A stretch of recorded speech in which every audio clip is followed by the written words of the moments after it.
Marriage is like the lottery. You're probably not going to win. But if you win, what you win is so great that it's worth trying. It's worth buying the ticket and taking the ride.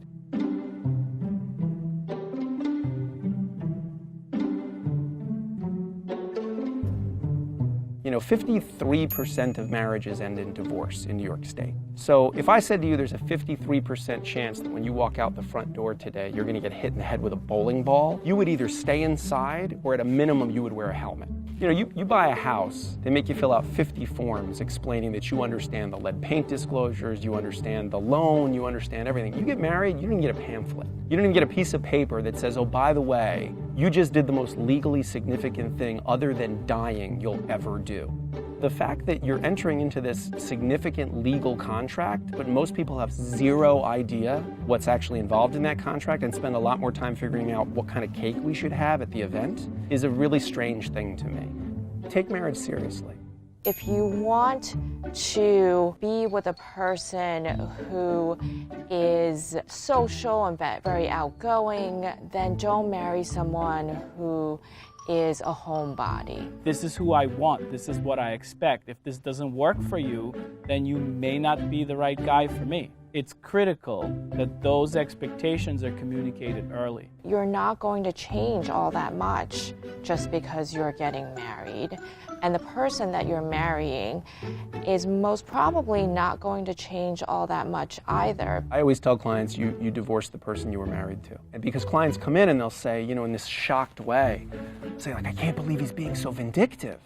And I'll say, well, what was he like during the marriage? And they say, well, he was vindictive. You know, I can't believe he's nickel and diming me on all the finances. And you say, well, what was he like with money during the marriage? And they say, well, he was the kind of person that would nickel and dime everybody. Okay, well, why would you think he'd be different during the divorce? I think one of the most important conversations you need to have with your partner before getting married is about your finances. Doing a prenup forces the couple to have a conversation.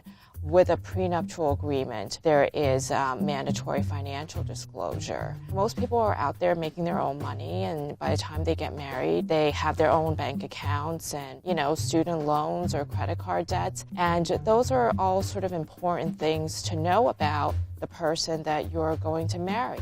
I think what a lot of us are looking for in someone to date is very different than what we're looking for in someone to marry. You know, I've had so many clients who, for example, their boyfriend or girlfriend has a job that is so cool to have a boyfriend or girlfriend doing. A musician, a chef. There's something very exciting about dating someone in that position.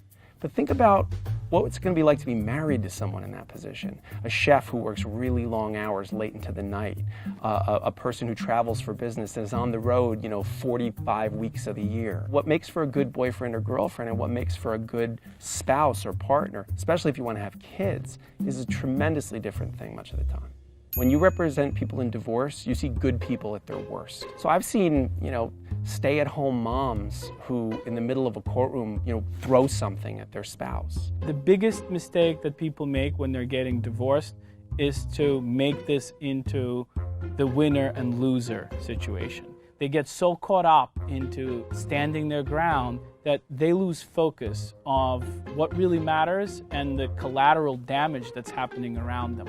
The key here is to keep your eye on the prize. It's my job to take your hand and walk you through this path, which is very scary, but the goal is to get to the other side, not to get stuck in the middle. I don't think that you have as much drama, unpredictable day-to-day experiences that you have in divorce and family law. Being a divorce lawyer has helped me figure out in my own marriage what I'm fighting for and what I really don't want to lose. I've been a divorce lawyer for 17 years. I still get teary-eyed at weddings. If I was to say to people, you know, what they should try to hold on to is that sense of being this other person's cheerleader and being connected to them.